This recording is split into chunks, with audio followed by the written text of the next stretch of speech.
It means I have to learn to stem compulsive home decor buying and plan for more meaningful purchases. So there are three questions I ask myself when considering most home decor purchases. Do you aspire to an uncomplicated and fulfilling way of life? I'm Dianne AKA D-Anne. That's what all my friends call me. I'm an island woman living on the island of Barbados and walking my path to a big and simple life. Walk with me and learn with me. Welcome to the Island Woman Podcast.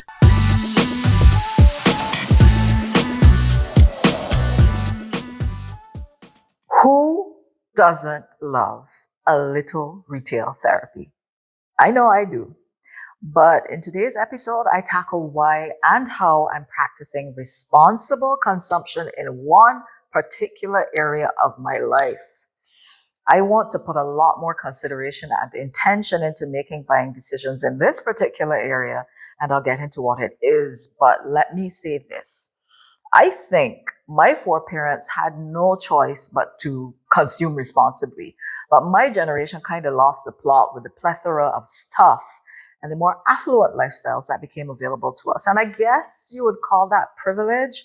But with the issues that overconsumption is causing in the world right now, I'd say maybe we made a few steps backward. Anyway, about that area where I'm really focusing my attention for responsible consumption. It is home decor. It is home decor. It is a weakness for me.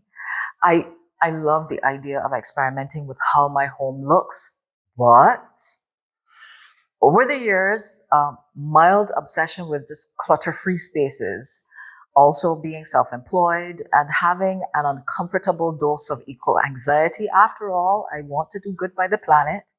But most of all, the rising cost of living on this island. Let me tell you, those things have taught me to lean into responsible consumption. Now, let me put the cost of living question into some perspective here. I read in a document by the Inter-American Development Bank, and this is a 2018 document, so it's kind of dated, but it's still relevant. And it says that the total value of imports in Barbados has been about 3 to 4 times the total value of exports. Now, that's not uncommon for small islands like Barbados, but essentially, we always buy significantly more than we produce.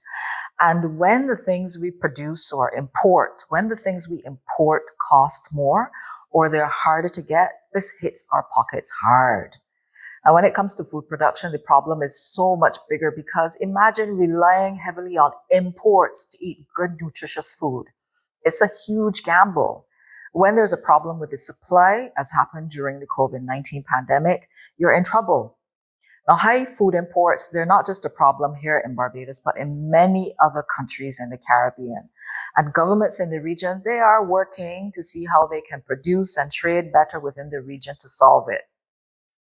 But bring it home to me. What does all of this mean for me as an island woman trying to live my big and simple life? It means I have to learn to stem compulsive home decor buying and plan for more meaningful purchases. Of course, I'm still drawn to very lovely items, but I've also made a conscious effort to prioritize mindful consumption, and I have a process for this. Trust me, I need the process. So there are 3 questions I ask myself when considering most home decor purchases. The first question is, do I already have something that can serve this purpose? Shop your home. That's a term I've heard people in the budget-friendly home decor world using.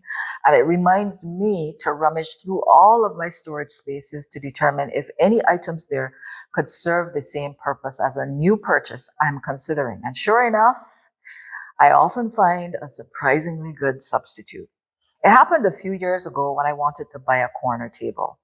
But then I remembered I had a fairly large framed mirror. The glass was broken, but the frame was great. So I paid a metal fabricator to add some legs and fill the area where the glass had been. The result? it was a beautiful custom-made table for a grand total of 100 Barbados dollars, 50 US dollars. More affordable than buying something new. All right. The second question I ask myself is, do I need this right now? Have I ever talked myself into believing I desperately needed something I didn't? Yes, it's happened too many times. But anyway, I've now claimed a test to combat this behavior. I wait 24 hours. So let's say I'm gung-ho about buying a new item. In my head, I've practically already gone out and bought it. So what do? Instead of running out to the store right away, I wait 24 hours. And I don't know what it is about a new day that clears your head. But I'd say 99% of the time, the next day, I realize I really don't need that item. It's not a priority. And for the 1% of the time that it is a priority, then I'm so much more clear on why it is. Either way, the result is money saved or money well spent, and that is a big victory for me. The third and final question I ask myself is, when this thing no longer serves its specific function or it wears down, is there another way I can use it? So rather than discarding items that have served their original purpose, I challenge myself to find creative ways to repurpose or reimagine them. Remember that mirror? And that's now a corner table. That's a good example. And I've also transformed like expensive glass water bottles into vases.